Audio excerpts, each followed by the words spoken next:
In 1938, one woman made a discovery that ended a world war and changed civilization forever.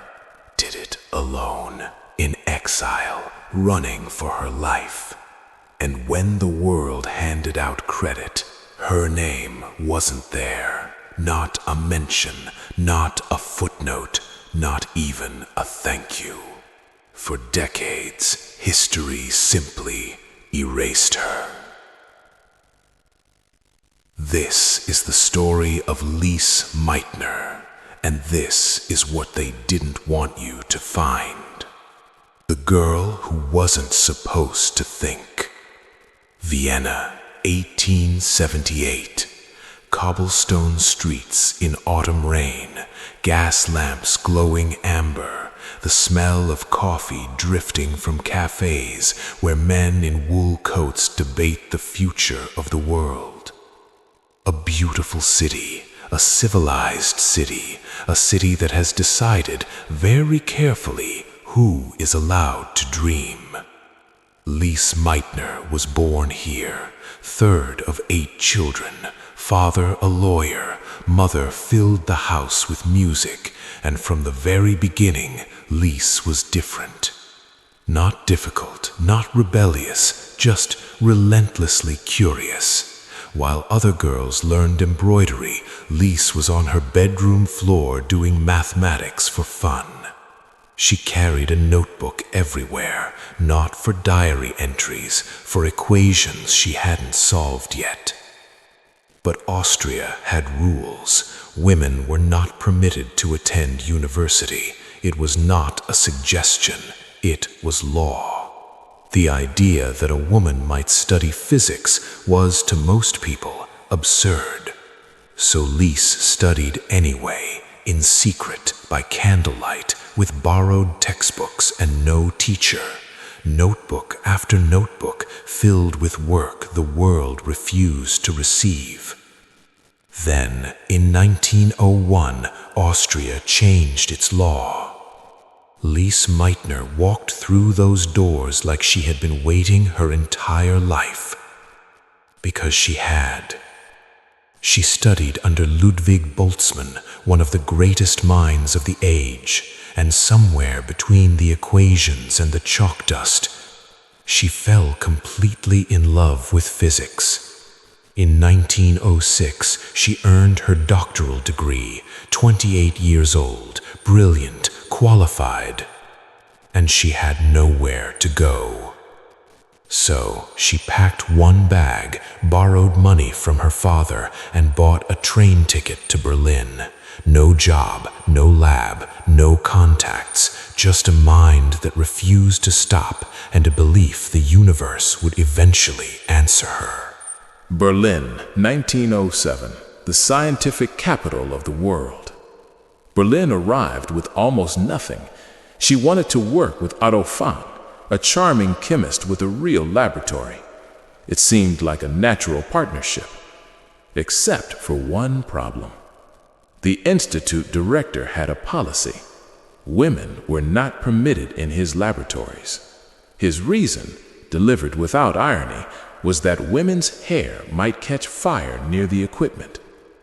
He was not joking. So Lise was given a carpenter's workshop in the basement.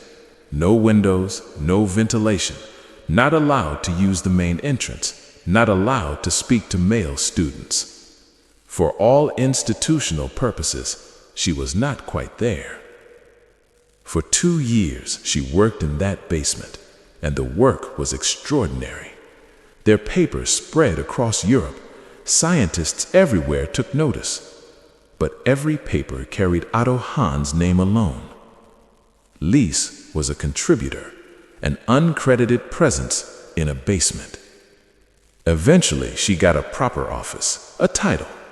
Einstein met her at a conference and walked away impressed. "She is our Marie Curie," he said. "One brilliant woman per generation. One exception allowed." Lise was not an exception. She was simply excellent, and that difference would define everything that followed. By the 1930s, Lise had her own laboratory, her own professorship, one of the most respected physicists in Europe. And then everything fell apart. Hitler came to power. Laws changed overnight. In 1938, Germany annexed Austria. Lise became, in an instant, a German Jew, stateless, unprotected, in danger. A network of physicists organized her escape. She crossed the border with 10 marks in her pocket and a diamond ring a colleague had given her, in case she needed to bribe a guard. She made it. Sparse, cold, like the Swedish winter itself. Stockholm, no lab, no assistants, 60 years old, alone, starting over. But she kept working. In December 1938, Hahn wrote her a letter. Something impossible had happened. The uranium nucleus had split. He couldn't explain it. He needed Lise. She was walking in the snow when the letter arrived. She sat on a log in the forest with her nephew and took out a scrap of paper. She did the math. The missing mass. Einstein's equation. The energy released. She called it nuclear fission. The discovery that ended World War II, made by a refugee woman alone in a Swedish forest, writing on a scrap of paper. In 1944, the Nobel Prize in Chemistry was awarded for the discovery of nuclear fission. It went to Otto Hahn, alone. Lise's name was not in the citation, not in the ceremony, not anywhere. The woman who explained the discovery, coined the term, calculated the energy, simply removed. The scientific community erupted. Protests, letters, colleagues who had watched her work for 30 years spoke out loudly. It didn't matter. The Americans wanted her for the Manhattan Project, to build a bomb using her discovery. She refused. I will have nothing to do with the bomb. She went back to Stockholm, kept working, patient, quiet, almost never complained publicly. But in letters found decades later, she wrote about it, not with bitterness, with something quieter and harder. I have found it very difficult to accept that one can be treated in this way. 9 words, 30 years of erasure. Lise Meitner died October 27, 1968, 3 days before her 90th birthday. No Nobel, no apology, no recognition from the world that owed her everything. But here is what history forgot to erase.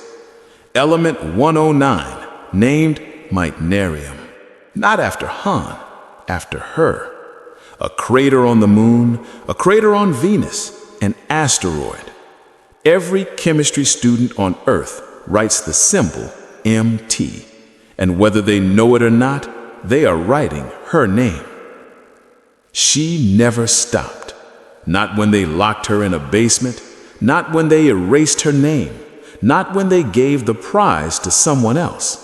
She just kept working, quietly, with a devotion to truth that needed no audience. She once wrote, "I love physics with all my heart.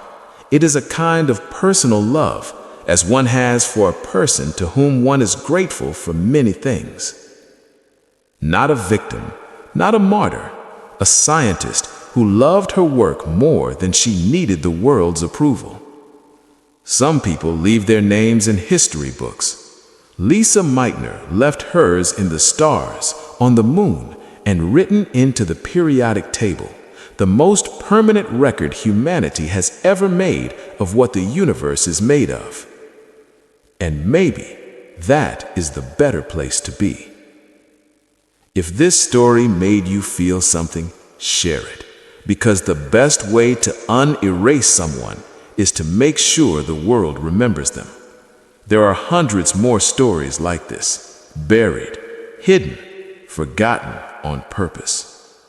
I'll see you in the next Lost Diary.